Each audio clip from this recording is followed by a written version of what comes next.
possível, Tânia. Hein, Isabel? Profilo, é possível.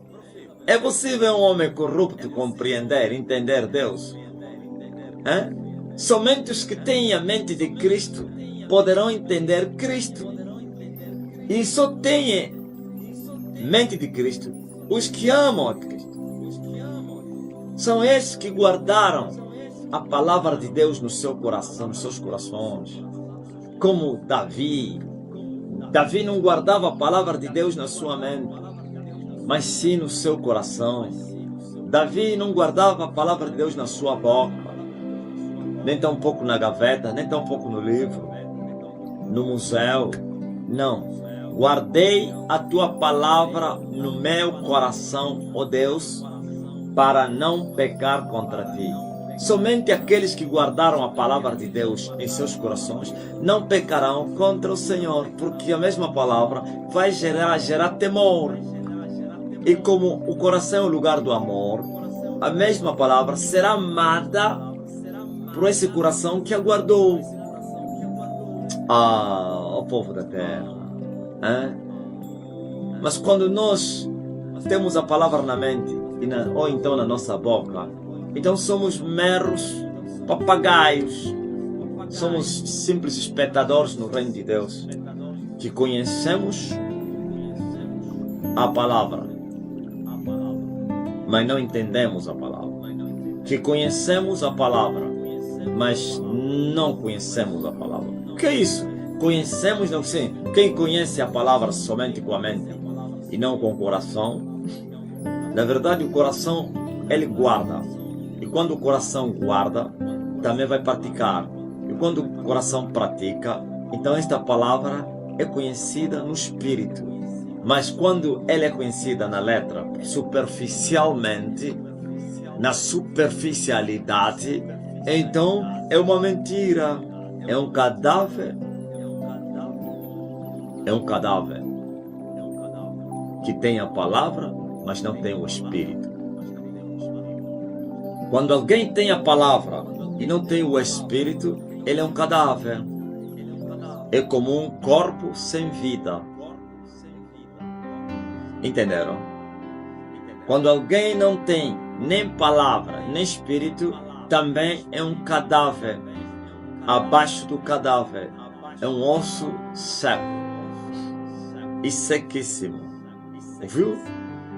Mas quando se recebe a palavra, os ossos secos formam corpos, mas corpos mortos. Essa é a palavra que não se viveu. Mas quando se vive a mesma palavra que formou os corpos, então a palavra dá espaço, suscita, chama, atrai o Espírito de vida, que é o Espírito Santo. E quando o Espírito Santo habita no corpo morto, cadáver, então esse corpo recebe vida e se levanta e começa a andar. Mas quando nós somos um corpo morto, então o que vai acontecer? As águias vão se juntar, os abutres se juntarão para virem devorar as nossas carnes. Esta palavra que Jesus falou que cai ao pé da estrada. E vem as aves e vão tirar essa palavra. Essa é a palavra que não penetrou no coração do homem. A palavra que não penetrou no coração. Porquanto a pessoa ouviu, mas não entendeu.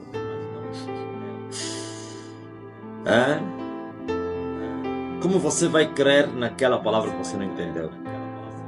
Só ouviste barulho ou barulhentos? Falsos pentecostes, falsos avivamentos. Se são barulhentos, esse barulho até incomoda até os bois. Nem o boi dorme com o vosso barulho.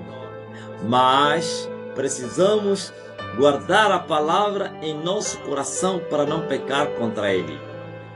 Isso é possível se nós crermos na palavra. E a mesma palavra que nós entendemos, porque ouvimos, entendemos e cremos, então ela vai entrar no nosso coração.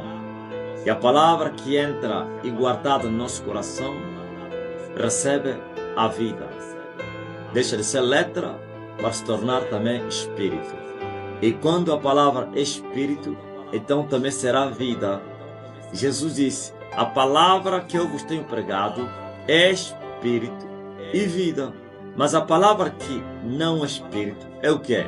Se não é espírito, é o que é? É carne. Se não é espírito, é o que é? É letra.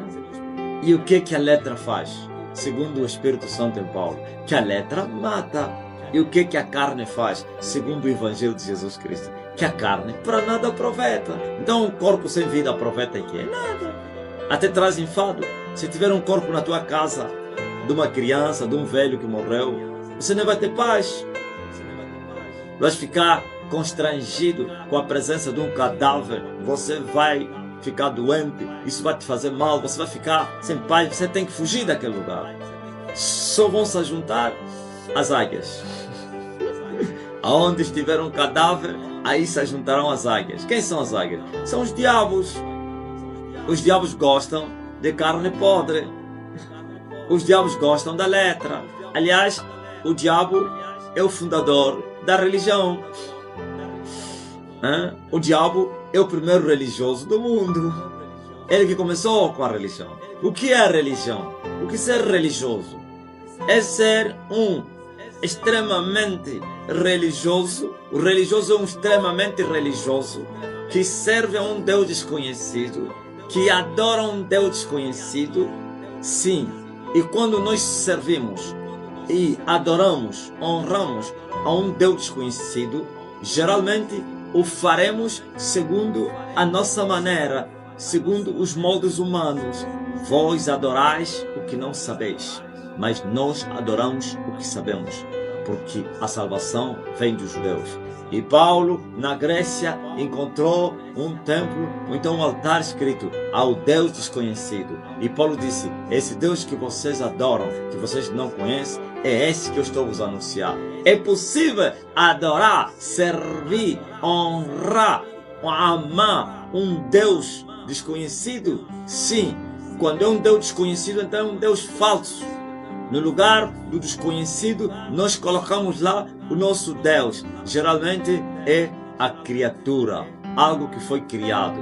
Vamos adorar o vento, vamos adorar o pau, o boi, o lacrau, a serpente, o rato, o rio, o demônio, o diabo, o mundo, a riqueza, o sexo, o carro, o dinheiro. Tudo isso são coisas que foram criadas. Mas o mandamento diz para nós adorarmos somente a Deus. Qual Deus? O Criador dos céus e da terra.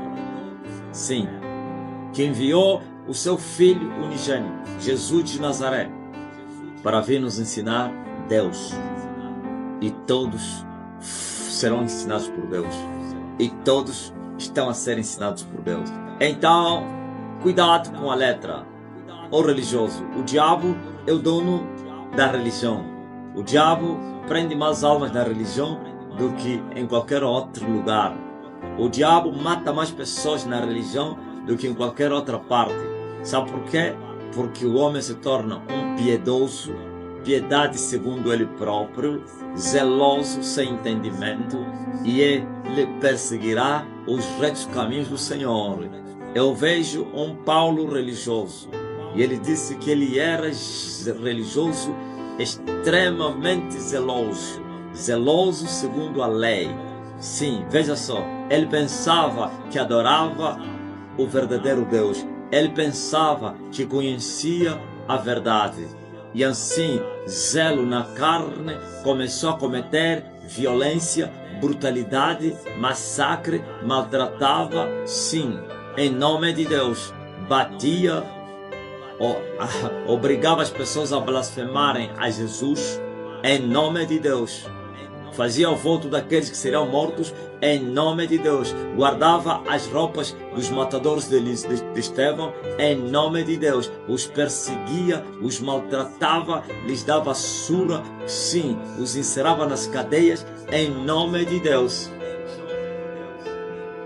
Até que Deus lhe apareceu: Saul, Saul, por que me persegues?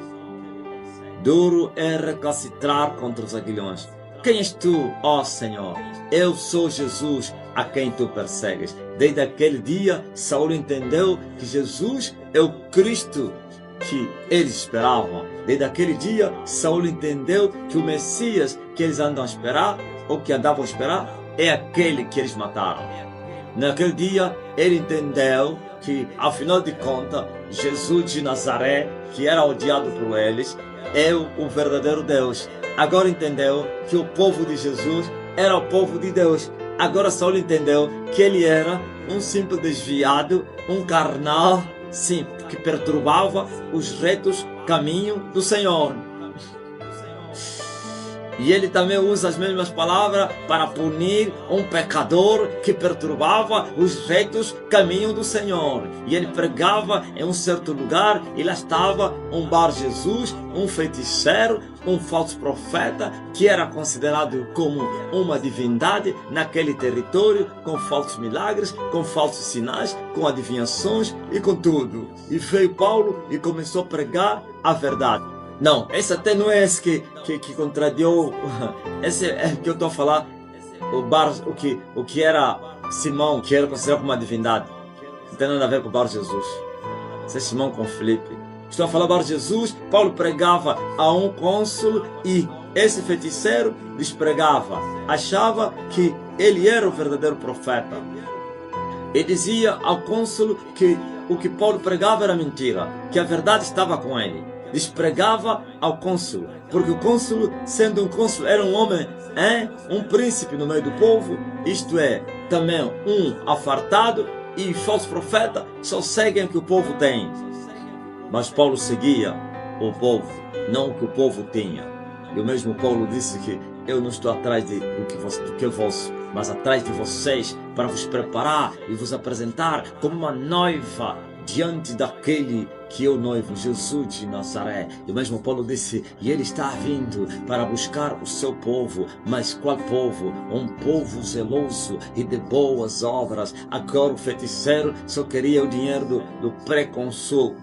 É assim, né? Pré-consul. Só queria o dinheiro do cônsul, só queria dinheiro do Sérgio, só queria a massa do Sérgio.